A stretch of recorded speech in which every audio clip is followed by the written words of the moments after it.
Good afternoon, everyone. Welcome to our Love Data Week session, Fun with the Fact Book. My name is Kim Hackman, and I'm with the Office of Educational Effectiveness, and we're excited and delighted to introduce Rob Miller and Sean Hoffman from the Division of Educational and Institutional Effectiveness. And they're going to talk to you today about the Fact Book and different visualizations and options that are available within the Fact Book itself. So with that, I'm going to hand it over to Rob and Sean. Good afternoon, everyone. How's everyone doing today? Thank you for taking the time out to attend our session. I've been at Stony Brook now for just about 6 months, and I've been incredibly impressed with the amount of data that is available in a honestly, a very user-friendly format. I think one of the things we want to do today is really kind of walk everyone through what kind of data you have available to us. And just to give you a little bit of background, who we are, as mentioned, I'm the Director of Institutional Research, Planning, and Effectiveness. Been here about 6 months, as I said. Sean, do you want to introduce yourself? Sure. Sean Hoffman, Assistant Director for Analytics for the Division of Educational and Institutional Effectiveness. Our division houses the Office of Institutional Research, Planning, and Effectiveness, Enterprise Data and Analytics, and the Office of Educational Effectiveness. Great. And as I said, I was incredibly impressed with the amount of information that is currently available. And what we'd really like to do is just familiarize everyone on this call with what is out there, what kind of access you have with respect to reports, dashboards, and a number of other sources. So everything I show you on my end is going to be public. I'm going to walk through such things as the fact book, the common data set. Then Sean's going to take over and talk a little bit more about the dashboards and other types of visualizations that are available. So I think a lot of you on the call, if you reached out to IRP in the past, you might have been directed to the fact book or to one of the standing reports. If not, and this is new for you, just thank you so much for attending, and I hope this is informative and useful to you. So why don't I get started? We're going to start, as I said, with the overview of the Stony Brook Fact Book. Very comprehensive document. I'm going to show you a few pages, where to access, kind of where the data comes from. We're also going to take a look at the common data set, which I think is a lesser known report that a lot of people have access to, but incredibly useful to get an understanding of the whole campus, not just the academic or the enrollment side. And then a review of some reports and presentations that come out of the Office of IRPE. We're going to look at dashboards. Sean's going to demonstrate one of them, and then we're going to have a little bit of time at the end for some questions and answers. So let me get started here. Let me use my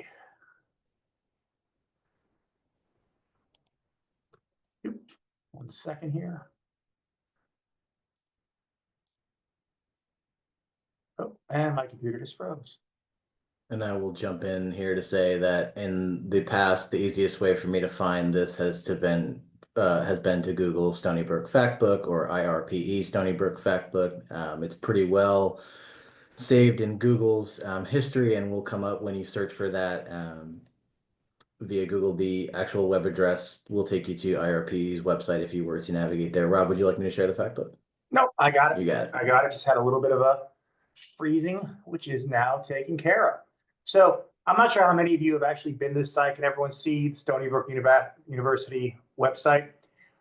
There are a lot of different reports. The majority of these come out of a federal report called the IPEDS. So the reason we like this data set is it's been validated, and we really try to use it as the one source of truth in all instances when we can.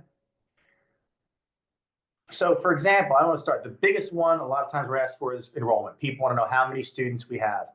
And this list can be somewhat, I don't say confusing if you haven't seen it before, but there's a lot of data here. And the team here at IRPE, with Sean's help, have really made it very user-friendly if you know what you're looking for.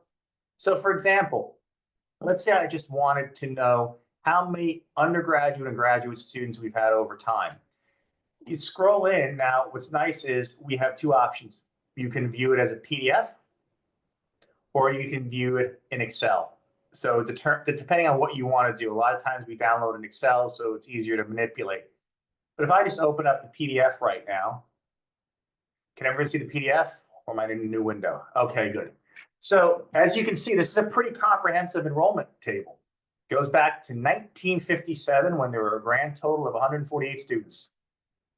And you can see over time, undergraduate, graduate, full-time, part-time status, all the way through 2024. And again, kudos to a great team in IRPE and Sean, that these are updated very quickly in real time. So when we do a federal report submission, there's a process in place, the data is there, it's locked, and then it's on the fact book, because we want people to have access to the most current information that has been stress tested and validated by the office. So this is just one of the many types of reports that everyone has access to right on the fact book page. And again, there's some descriptions at the bottom. You'll see on all of these, they're about these data. It's just a brief explanation of what it represents, where it came from, just to give you a little bit more if you want to cite or whatever you need to do. Another one that is very common is retention and graduation rates. Again, some of these can be a little bit intimidating at first until you know what you're looking for. But for example, someone might ask you, how many students actually come back in the following year? I know a lot of people, for grants purposes, retention rate is a pretty important indicator. For marketing, for other types of analyses, you know, if I have a group of students, how many can I expect to come back? So even on the financial side, it's a very useful report. But this one goes back to 2008, and it's broken out. First off, you have the top line number, but then we break it out by gender, ethnicity, and it's a pretty detailed summary. Now, the reason I like Excel is because you can just take this, take the Excel version, and manipulate the data however you want. Hey, Rob, being as detailed as that report is, maybe we'll zoom in just a little bit for folks. I'm having trouble on my screen. Yeah. All right. Better?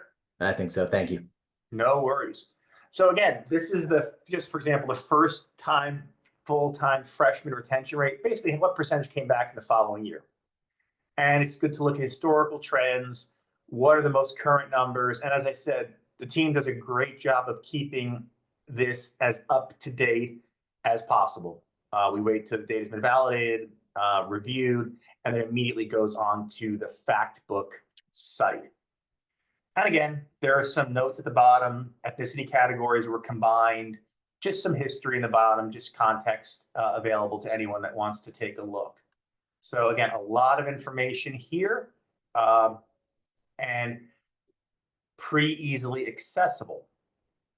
There are other areas. So for example, human resources. Let's say how many staff do we have? All right, let's take a look. All right, university.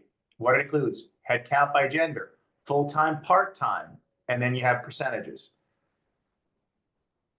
Now this doesn't break out faculty, staff. There's other fact book sheets that will do that, but this just gives you an overview of the faculty and staff, just the overall head count by gender, just so you can understand what is the size of the institution. And all these tie out to, for the most part, for the federal reports. So you're looking at solid data here.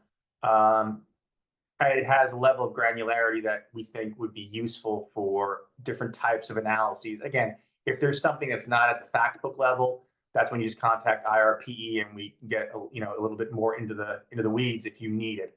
But a lot of times, I'd say a good 90% of the questions that we're asked can be answered through the use of this of the fact book and these other tools. And then faculty, staff broken out, same thing, very similar to that. Let's see what ones that I want to show. Financial aid. We have financial aid to all undergraduate students. And this is all public, so there's no secrets. So you can see the number that are receiving any kind of aid, total amount received. I know a lot of questions we get is about Pell students. So you'll be able to track those metrics as well. And again, you can print these out. I prefer, use it electronically because, you always want to have the most up-to-date version.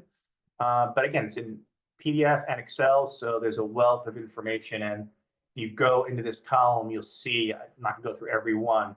These are just the major categories that we have available out there on this page. Any questions on the fact book itself before I move on to the common data set?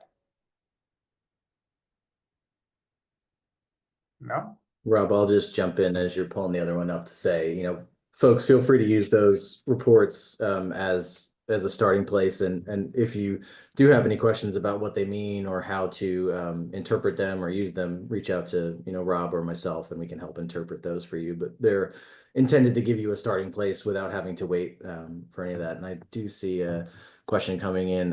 Forecasting or projected enrollment data, not currently on the fact book. Our area does work on generating those, but they are highly manual and are updated throughout the year. So that's more through Braden and through Rob. Yeah, the projections are more, these are historical. This is based in fact. If we start putting projections into this, it could cause a lot of confusion, but these are the foundation for those projections. But those are more of the ad hoc kind of offline conversations. So this is one I spent years in enrollment management. I found this to be one of the most valuable tools in terms of data for any and all campus constituents. It's called the Common Data Set. And I'm going to open it up for you. You can see we have it then category or archived back till 2012-13, all the way to current. And this one will most certainly need a zoom in, Rob. What's that? And this one will most certainly need a zoom in. One. I know Common Data Set. Now, the reason I like this, first off, it made survey submissions a lot easier because you could send US News and others the Common Data Set. But I always liked the fact that it had so much information outside what you would normally see in a fact book. Just some general information, enrollment persistence, they break it out into the categories. It ties out to all the fact books, but it's going to get to things like admissions data. I know we get a lot of questions about admissions. So you go through basic enrollment. Here's our first year, total number of applications broken out by male, female, total amount of admits, male, female, how many enrolled. This is very useful, especially if you keep it on your desktop with just those generic questions. Well, how big's your applicant pool? How many freshmen did you have? But it even goes into things such as financial aid, housing, how many clubs and activities are currently on campus. It's all available in this. Testing requirements. What were the ACT and SAT scores of the last incoming class? What about the percentage in the GPA distribution? And again, the Excel version has different tabs, so you can actually go to the section you're looking for. So I can go into Excel and say, I want to look just at the enrollment statistics. I want to look at the financial aid statistics. I want to look at the residential life component. I want to look at, this has, how much debt did a student accumulate over time. So I encourage everyone to at least familiarize themselves with this. This is done annually. You can go to transfer admissions, what kind of academics are offered. Here's the one I like. How many percent of men join fraternities on campus? How many of females join sororities? How many live on campus versus off campus? Questions that I think we get a lot during the course of our normal work week. It's just a great reference tool. What kind of activities are offered? Did you know there was opera? I mean, it's things like that where it's very hard, especially at a complex institution like Stony Brook, to know everything. I think the Common Data Set is a really good starting point and a great guide. And again, if there's questions that come up here, tuition, whatever, and you need more detail, more granularity, if the fact book doesn't have it, then you come to IRP. I think these are just two really good resources to start off and start the conversation. And the other thing, and I've said this before at the new employee orientation, having that one source of truth. So you can go to the fact book and know that data has been validated. You can go to the Common Data Set and know that it is, the number you're looking at, what it means, because there's operational definitions at the end of the document. So I encourage everyone to kind of take a look at that one. The Excel file is probably even more user-friendly. I just like the way the PDF lines up for a presentation. But again, you have everything from financial aid to billing to admissions criteria. size of the faculty. So again, this is a lot of places have fact sheets. It's a one-pager. They're nice, but they're not going to give you a whole lot of information. I would really think that this combined with the fact book is going to give you a very good understanding of where Stony Brook is currently, and the fact book will provide a historical component as well. Okay, let me go back. The final thing I wanted to show you is, the IRP office has done a lot of presentations and a lot of work with various data sources. And I want to acknowledge that because they're a great team and they've been out there really kind of sharing information about Stony Brook with a variety of external constituents. And if you go to the IRP site and you just click on reports, you want some light reading. I encourage this, but this is just a list of presentations that the team has done over the last several years. I thought it was important, and Sean agreed. He really kind of made a point that you want to see what we're doing with the data. It's one thing to collect it, but how are we taking that data and actually helping to inform decisions and share knowledge across the board? Some of the more interesting ones are the Pulse survey, which I think a lot of you are aware of. It's a quick hit survey just to understand, where are the students feeling positive? Where are there any challenges? So there's a good number of recent presentations on that. There's SUNY opinion survey, SERP, we discontinued several years ago, but that's still up there. It's just, a lot of really good information, a lot of hard work from really good people. So, Hey, Amy, before I shift Amy has to a question, Sean, Rob. I'm sorry. Amy has a question, Rob. Oh, I just wanted to ask a really quick question. Can you just give like a 1-minute overview of what the Pulse survey is? Because I didn't know about it until pretty recently when my dean was asking me I can about it. give And you so a like it's not, 30-second yeah, it's overview. not like widely known. I would just say what it is. Sean, go ahead. The Pulse survey you've been working this far longer than I have. The Pulse survey asks the question, how likely are you to recommend Stony Brook to a colleague or a friend, basically. It's a 1 through 10, and we collect that. And then there's a second question that asks if they would like to add any comments as to why they gave that ranking. It segments out to students, so they get it once every 5 weeks. So there's 5 groups of students. They get it 3 times a semester, and we track it over time. It's run through in conjunction with Student Affairs. So Ahmed Balazi and his team are running that, and we're sharing analytical responsibilities on that. But it's, pretty quick, kind of like when you go to a bank and they ask you how well was your experience. And is there anything that incentivizes students to complete it? No. And just across the board, I will share that getting students to respond to any surveys has become more of a challenge. Every survey we run, we seem to see a significant drop in response rate, and that's not just for Stony Brook. The recent SUNY survey on the student opinions, I think most SUNY saw an average of 4.5–5% decline in response rates. So the Pulse is great. Sean, you can speak to this. It's just quick. It gives you a really quick impression.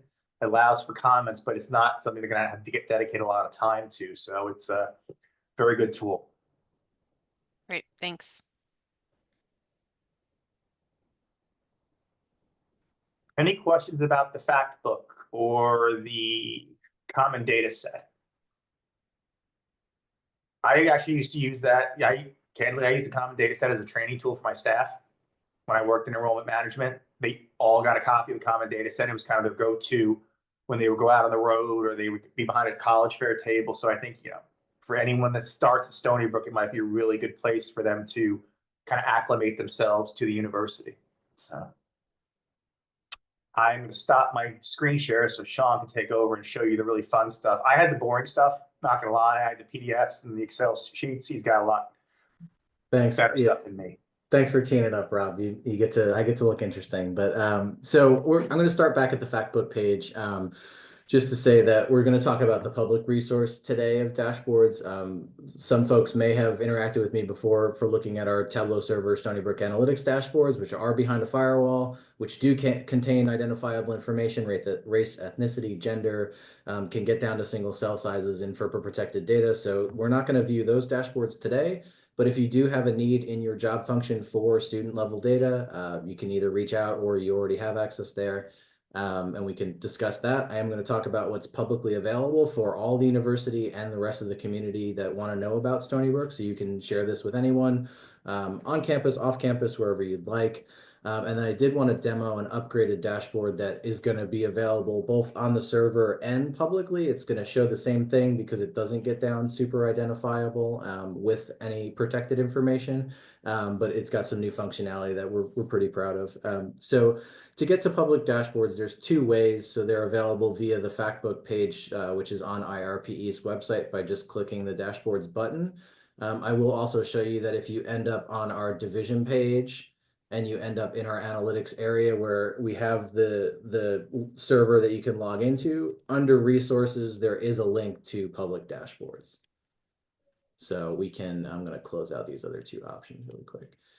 So on here, we just have a few dashboards that will allow you to kind of break down those reports that Rob has shown in whichever way you'd like to see it that's available. It has, I'll click in on enrollment here since Rob talked a little bit about headcount enrollment here. We'll let the dashboard spin up. And we can see that this number that he had shown with the 26,689 will be here. They're talking from the same data sources, and we work very closely to make sure they do match. And if they don't match, please say something. That would be very helpful for us. We operate under the MTA's policy of if you see something, say something. So please help us out on that front. And we'd also be happy to answer a question of why something may be different if we are counting things in different ways. So this dashboard does allow you to break things down a little bit. So right now I'm showing the whole university, but I could just say want to look at maybe undergraduate students. If I were to click on that, it would filter the dashboard down a little bit and it would totally break because I haven't tested this one in a while. But let's try tuition residency and see if that works this time. There we go. So now we're looking at in-state students. We could drill this down by major if we wanted to, clicking on different tabs here. Give you a whole summary of that. So this is really the PDF, but you can explore and pick different things. For this, we also have a dashboard on degree completions. We have dashboards on credit hours and registrations, graduation and retention rates like Rob talked about. This bottom link is the link to Stony Brook Analytics dashboards, which are the ones behind the firewall. But I wanted to show you today the majors and minors dashboard, which is a new dashboard we have available that tries to answer the question, how are students interacting with different majors on campus? What minors do they have? And so it starts off with a tab that displays the highest enrollment major on campus. So which majors enroll the most students. You can see them rank ordered here. If you'd like to find out more information about students in those majors, like for example, what additional majors they have or what minors they have, you could click on one. So I'm going to click on business because Amy raised her hand, so I click on business. We can see that these are the additional majors those students have, what minors that they have, and that they're broken out with their students have, this many students have one major. We could hover over each bar here to see a trend over time of that major, and we can also do the same thing for their additional major by hovering over the bar to see a trend over time. If I click on that, it will reset the dashboard. I will pause to say that often I put instructions on the dashboard here. So like I said, we could hover for trends. I did note that here for trends, hover over the charts. And to filter, I can click a major below to see additional details. So that's kind of what I did there by clicking. We do try to add different tabs on these dashboards that have tables. So if you like these visualizations and they're great, but you don't want to hover to see a trend, if you go to the trend page, you can see a trend over time pretty easily. So here, this will be everybody, but if we wanted to see one, we can click and filter, and I will go back to business to show the same trend. Once I've filtered, we can see what additional majors business majors have over time. We can see what minors they have over time, kind of down here, all onesie twosie, but informative if you'd like to see those. I'm going to filter this back to the main. So we can do the same thing for minors on here. So the base of analysis for the other dashboard was majors. This space is minors. So we could see that about 2,600 students have a minor, and we can see what they are down here. If I'd like to drill in on, say, let's see, physics minors, I could click on the physics minors again, and it would show that they have, these are the majors that they have, and these are the additional minors that they have. to uncheck that. We also have a trend chart for that, which is the same as the majors, so I'm not going to drill too hard into that tab. And we have another exploratory page that allows you to look at specializations. You can look at teacher preparation codes, and you can look at subplans. So right now it defaults to specializations. So these are my biology majors. Here are their specializations. Amy, here's your business management specializations. I know you need those. And then we've got, like I said, things like teacher preparation codes by major. I've also actually allowed you to flip it around so we could see it the other way. We could see which majors have which teacher preparation code, or you could see it the other way. So this is kind of just a way to explore. We have updated major migration. So this dashboard used to only show major migration. It used to show where students were going and where they were coming from, but we figured that with the new push in the strategic plan for folks working together throughout disciplines, we shouldn't just talk about who's losing who to where. We should talk about who's working well with who. But this last tab does show you where your students are going and coming from.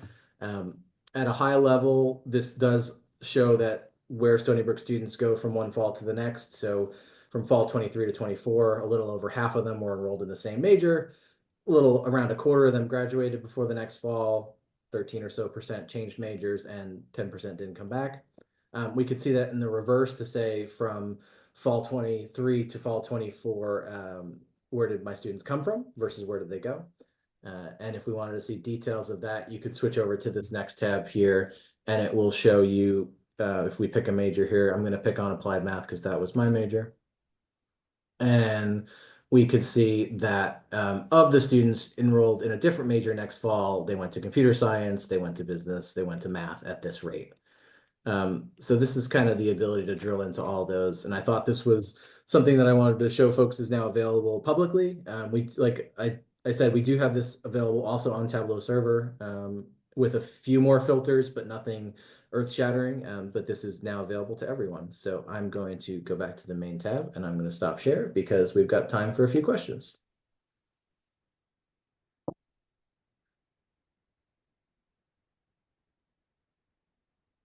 Look at all the questions we have, Rob. We couldn't have done that good of a job. No, there's no way.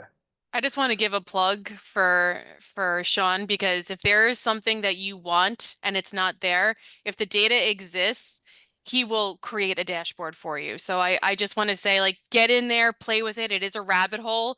You're going to start finding stuff and be like, ooh, ooh, ooh. So like, make sure you carve out time to do it, but really work very, very closely to get the information that you want. It'll change your job. Thanks for the caveat, Amy, because yes, if it is available, we can get it there. And I do see a question for on-demand reports. So yeah, particularly either from a dashboard side or from Rob's side, Rob's folks are great at working through data tables or any sort of static report you may need, depending on your situation. If it is ad hoc, we're all very happy to help, but oftentimes it will be something that will be helpful for everyone that we can turn into something that will then be useful for the next go around. And if you do sit in a role that's something like a program director, program coordinator, chair, kind of in those areas, or you're in an administrative unit that you need the access and you should have it, we can just get you access to the right places where you can get further detail. But if you want to know if you have access or should have access, you can reach out. And if you already have it, then feel free to continue to follow up when you do have questions.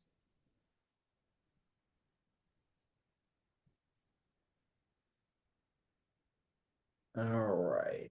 I do see a question in the chat. How to link to a common place within a Google Drive spreadsheets or outside. Could you elaborate on that?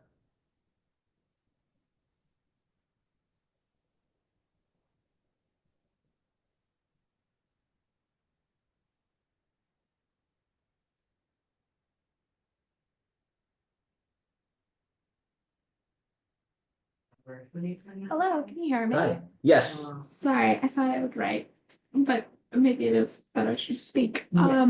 So if you're interested in tracking one specific data point or one specific spreadsheet, I understand that the dashboard is very clean and navigatable, but if it's just say one number, is there special access I would have to get if I want that to populate in my own spreadsheet somewhere? or? So if you're asking that- if you can connect into them. There's currently no write access, so it's read only. We don't have the ability to push those out, but we, you know, depending on what you need, if you reach out, we can tell you where it will be continually updated. Okay, thank you. Sure. And I think we're at time, folks. Rob, do you have any final thoughts? No, just if there are any follow-up questions, please reach out to myself or Sean or our team, and we'll be happy to help you. If it goes down another level, if it's not the data you need in the fact book, if it's too general, we'll build those ad hoc reports for you with a conversation. Thanks, everybody. Thank you guys so much. Have a good for your love day time. week. And thank you, Catherine Thank and you, Kimberly, Robin, for helping me Sean. with the tech. Thanks, Krista, thanks Zoe. so much. Really appreciate it. Thank you.